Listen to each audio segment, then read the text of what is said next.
Hi everybody, welcome to my channel. Today is March 12th. So if you have your Bibles, I would love it if you could read with me. And I'm reading out of the 1-year chronological Bible. And, we moved on to Deuteronomy now. We were in the book of Numbers for a long time. Now we're in the book of Deuteronomy. This should be good. It says, after wandering in the wilderness for nearly 40 years, Israel receives Moses' final instructions before he dies. Moses' final instructions, Deuteronomy 1:18, 14:05, or 1239 BC. These are the words that Moses spoke to all the people of Israel while they were in the wilderness east of the Jordan River. They were camped in the Jordan Valley near Suf, between Paran on one side and Tophel, Laban, Hezroth, and Dizabab on the other. Normally it takes only 11 days to travel from Mount Sinai to Kadesh Barnea, going by way of Mount Seir. But 40 years after the Israelites left Egypt, on the first day of the 11th month, Moses addressed the people of Israel, telling them everything the Lord had commanded him to say. This took place after he had defeated King Sihon of the Amorites, who ruled in Heshbon, and at Adri had defeated King Og of Bashan, who ruled in Ashtaroth. While the Israelites were in the land of Moab, east of the Jordan River, Moses carefully explained the Lord's instructions as follows. When we were at Mount Sinai, the Lord our God said to us, "You have stayed at this mountain long enough. It is time to break camp and move on. Go to the hill country of the Amorites and to all the neighboring regions, the Jordan Valley, the hill country, the western foothills, the Negev, and the coastal plain. Go to the land of the Canaanites and to Lebanon, and all the way to the great Euphrates River. Look, I am giving you all this land to you. Go in and occupy it, for it is the land the Lord swore to give you to your ancestors, Abraham, Isaac, and Jacob, and to all their descendants." Moses appoints leaders from each tribe, Deuteronomy 1:9-18. Moses continued, "At that time I told you, you are too great a burden for me to carry all by myself. The Lord your God has increased your population, making you as numerous as the stars." Do you remember the promise that the Lord made to Abraham? That his descendants would be as numerous as the stars? Wow. "And may the Lord, the God of your ancestors, multiply you 1,000 times more and bless you as he promised. But you are such a heavy load to carry. How can I deal with all your problems and bickering?" Oh, wow.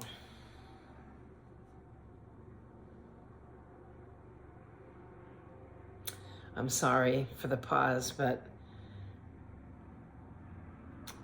being such a heavy load to carry and all of their problems and bickering. I wonder if I've been a heavy load to carry with all of my problems and my bickering. Wow. Verse 13, "Choose some well-respected men from each tribe who are known for their wisdom and understanding, and I will appoint them as your leaders." Then you responded, "Your plan is a good one." So I took the wise and respected men you have selected from your tribes and appointed them to serve as judges and officials over you. Some were responsible for 1,000 people, some for 100, and some for 50, and some for 10. At that time I instructed the judges, "You must hear the cases of your fellow Israelites and the foreigners living among you. Be perfectly fair in your decisions and impartial in your judgments. Hear the cases of those who are poor as well as those who are rich. Don't be afraid of anyone's anger, for the decision you make is God's decision." Ooh, I'm going to read that again. "Be perfectly fair and in your decisions and impartial in your judgments. Hear the cases of those who are poor as well as those who are rich. Don't be afraid of anyone's anger." That speaks for myself. Recovering people pleaser. I don't know if you all can relate, but I can. Don't be afraid of anyone's anger, for the decision you make is God's decision. Bring me any cases that are too difficult for you, and I will handle them. At that time, I gave you instructions about everything you were to do. Scouts explore the land, Deuteronomy 1 through 19 through 25. Then, just as the Lord our God commanded us, we left Mount Sinai and traveled through the great and terrifying wilderness, as you yourselves remember, and headed toward the hill country of the Amorites. When we arrived at Kadesh Barnea, I said to you, you have now reached the hill country of the Amorites that the Lord our God is giving us. Look, he has placed the land in front of you. Go and occupy it as the Lord, the God of your ancestors, has promised you. Don't be afraid. Don't be discouraged. But you all came to me and said, first, let's send out scouts to explore the land for us. They will advise us on the best route to take and which towns that we should enter. This seemed like a good idea to me. So I chose 12 scouts, one from each of your tribes. They headed for the hill country and came to the valley of Eshcol and explored it. They picked some of its fruit and brought it back to us. And they reported, the land the Lord our God has given us is indeed a good land. Israel rebels against the Lord, Deuteronomy 1, 26 through 46. But you rebelled against the command of the Lord your God and refused to go in. You complained in your tents and said, the Lord must hate us. That's why he has brought us here from Egypt, to hand us over the Amorites to be slaughtered. Where can we go? Our brothers have demoralized us with their report. They tell us, oh, the people in the land are taller and more powerful than we are, and their towns are large with walls rising high into the sky. We even saw giants there, the descendants of Anak. But I said to you, don't be shocked or afraid of them. The Lord your God is going ahead of you. He will fight for you just as you saw him do in Egypt. And you saw how the Lord your God cared for you all along the way as you traveled through the wilderness, just as a father cares for his child. Now he has brought you to this place. But even after all he did, you refused to trust the Lord your God, who goes before you, looking for the best places to camp, guiding you with a pillar of fire by night and a pillar of cloud by day. When the Lord heard your complaining, he became very angry. So he solemnly swore, not one of you from this wicked generation will live to see the good land I swore to give your ancestors, except Caleb, son of Jephunneh. He will see this land because he has followed the Lord completely. I will give to him and his descendants some of the very land he explored during his scouting mission. And the Lord was also angry with me because of you.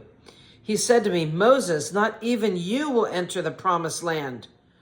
Instead, your assistant Joshua, son of Nun, will lead the people into the land. Encourage him, for he will lead Israel as they take possession of it. I will give the land to your little ones, your innocent children. You were afraid they would be captured, but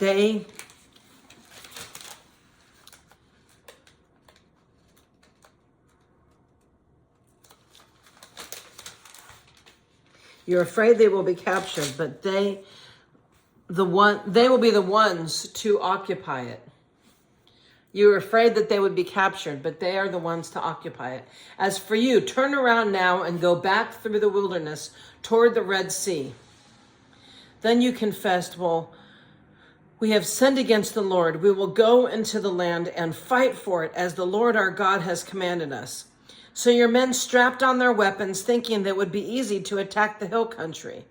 But the Lord told me to tell you, do not attack, for I'm not with you. I'm not with you anymore. If you go ahead on your own, you will be crushed by your enemies. This is what I told you, but you would not listen. Instead, you again rebelled against the Lord's command and arrogantly went up into the hill country to fight. But the Amalekites who lived there came out against you like a swarm of bees. They chased and battered you all the way from Seir to Hormah. Then you returned and wept before the Lord, but he refused to listen. So you stayed there at Kadesh for a long time. How many of you can relate to that story? Wow. Deuteronomy 2, 1 through 25, remembering Israel's wanderings. Then we turned around and headed back across the wilderness toward the Red Sea, just as the Lord had instructed me, and we wandered around in the region of Mount Seir for a long time. Then at last the Lord said to me, "You've been wandering around in this hill country long enough. Turn to the north. Give these orders to the people. You will pass through the country belonging to your relatives, the Edomites, the descendants of Esau, who live in Seir. The Edomites will feel threatened, so be careful. Don't bother them. Do not bother them. For I have given them all the hill country around Mount Seir as their property, and I will not give you even 1 square foot of their land. If you need food to eat or water to drink, pay them for it. For the Lord your God has blessed you in everything that you have done. He has watched your every step through this great wilderness. During these 40 years, the Lord your God has been with you, and you have lacked nothing." Sorry, I can relate to this story. So we bypassed the territory of our relatives, the descendants of Esau, who live in Seir. We avoided the road through the Ambra Valley that comes up from Elath and Elzion Gibor. Then as we turned north along the desert route through Moab, the Lord warned us, "Do not bother the Moabites, the descendants of Lot, or start a war with them. I have given them Ar as their property, and I will not give you any of their land." A race of giants called the Emites had once lived in the area of Ar. They were as strong and numerous and tall as the Anakites, another race of giants. Both the Emites and the Anakites are also known as the Rephaites, though the Moabites call them Emites. In earlier times, the Horites had lived in Seir, but they were driven out and displaced by the descendants of Esau, just as Israel drove out the people of Canaan when the Lord gave Israel their land. Moses continued, "Then the Lord said to us, 'Get moving, cross the Zered brook.' So they crossed the brook. 38 years passed from the time we first left Kadesh Barnea until we finally crossed the Zered brook." Wow. 38 years. By then, all the men old enough to fight in battle had died in the wilderness, as the Lord had vowed would happen. The Lord struck them down until they had all been eliminated from the community. When all the men of fighting age had died, the Lord said to me, "Today you will cross the border of Mount Moab at Ar and enter the land of the Amalekites, the descendants of Lot. But do not bother them or start a war with them.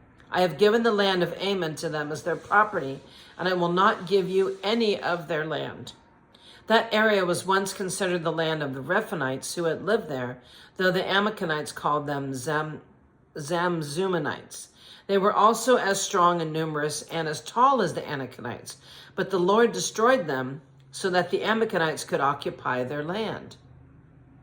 See, the Lord destroyed these giants so the Amalekites could occupy the land. He had done the same for the descendants of Esau who lived in Seir, for he destroyed the Horites so that they could settle there in their place. The descendants of Esau live there to this day. A similar thing happened when the Capharites from Crete invaded and destroyed the Avites who had lived in the villages in the area of Gaza. Moses continued, "Then the Lord said, 'Now get moving. Cross the Arnon Gorge. Look, I will hand over to you Sihon the Amorite, the king of Heshbon, and I will give you his land. Attack him and begin to occupy the land. Beginning today, I will make people throughout the earth terrified because of you. When they hear reports about you, they will tremble with dread and fear.'" See, the Lord can go before us and handle our enemies. No matter how big and scary our enemies seem, the Lord can go before us. I've got to remember this. And we all have to remember this, not to wander around in the wilderness complaining, because that's a sin. And I'm guilty of it, and I seem to be guilty of it a lot lately. So this is good. This is good for me as well as for you. Victory over Sihon of Heshbon, Deuteronomy 2:26 through 37. Moses continued, "From the wilderness of Keramoth, I sent ambassadors to King Sihon of Heshbon with this proposal of peace. Let us travel through your land. We will stay on the main road and we won't turn off the fields on either side. Sell us food to eat and water to drink, and we will pay for it. All we want is permission to pass through your land. The descendants of Esau who live in Seir allowed us to go through their country, and so did the Moabites who live in Ar. Let us pass through until we cross the Jordan and into the land the Lord our God is giving us." But King Sihon of Heshbon refused to allow them to pass through because the Lord your God made Sihon stubborn and defiant, so he could help you defeat him as he has now done. Then the Lord said to me, "Look, I have begun to hand King Sihon and his land over to you. Begin now to conquer and occupy his land." Then King Sihon declared war on us and mobilized his forces at Jahaz. But the Lord our God handed him over to us, and we crushed him, his sons, and all of his people. We conquered all his towns and completely destroyed everyone, men, women, and children. Not a single person was spared. We took all the livestock as plunder for ourselves, along with anything of value from the towns we ransacked. The Lord our God also helped us conquer Arar on the edge of the Arnon Gorge, and the town in the gorge, and the whole area as far as Gilead. No town had walls too strong for us. However, we avoided the land of the Ammonites all along the Jabbok River and the town in the hill country, all the places the Lord our God had commanded us to leave alone.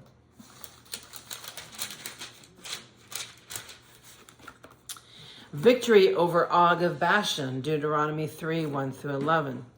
Next we turned and headed for the land of Bashan, where King Og and his entire army attacked us at Edrei.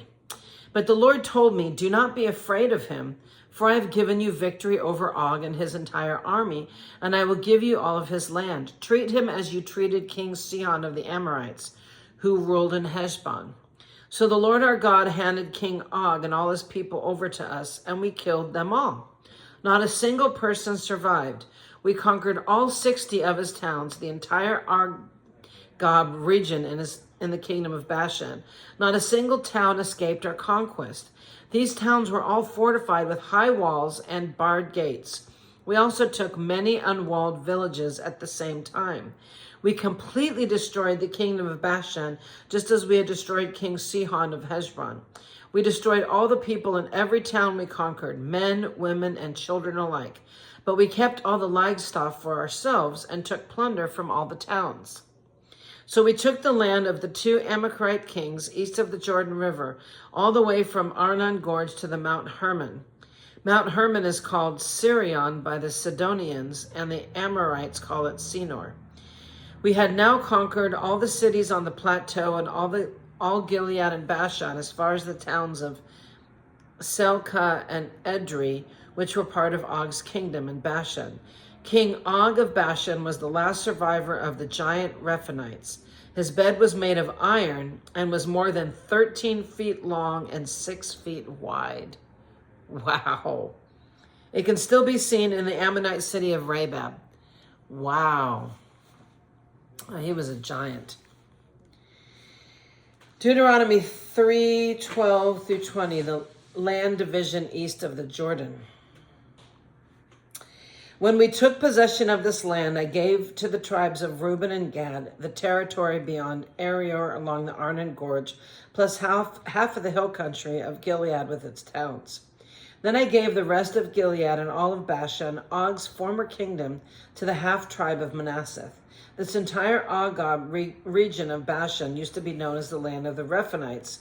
Jair, a leader from the tribe of Manasseh, conquered the whole Argob region in Bashan, all the way to the border of the Gershonites and the Machavites.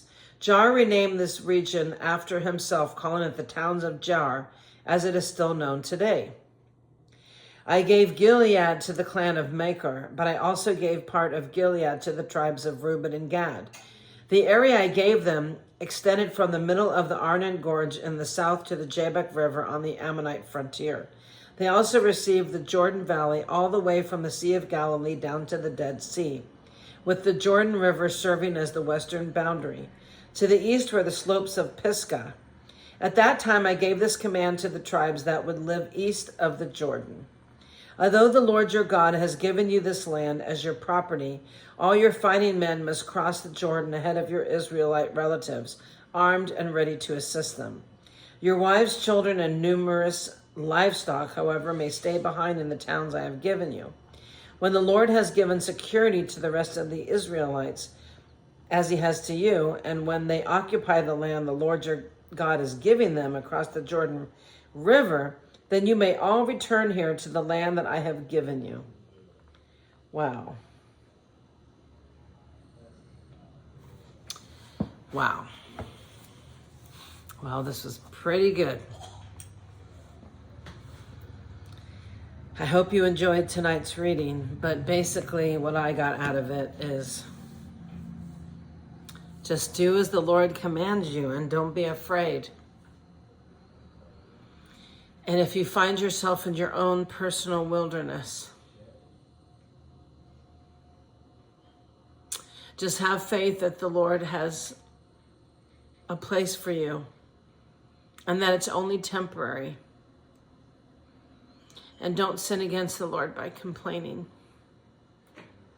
It's easier said than done, I know. It's easier said than done, but we can all do it. We can do everything through Christ who strengthens us. We can do all things. So I think what I should do and what we all should do is make a list of things that we've been complaining about lately, things that have been frustrating us, and write it down in our journal or our diary, and then write down right next to it things that we can be thankful to God about, things that we are grateful. I have a book that I'm supposed to be writing in every day, things that I'm grateful for. And I keep forgetting to do it. It's a gratitude book. And you can get it at frankstationery.com, but it's pretty cool. Every day you can write down 3 things that you're thankful for. And when I do, it really helps me, but I've forgotten to do it every day. So I'm going to start doing it every day. And if we can think of 3 things that we're grateful for and thankful for every day, even if you're having a bad day, there's still got to be 3 things you're thankful for and grateful for. I think that would change our mindset. So that's just my advice from my own experience. And, you know, the Lord doesn't like complaining. And neither does my husband. And neither do I. Well, thank you for being here tonight. And I hope you join me tomorrow. Have a blessed and wonderful evening.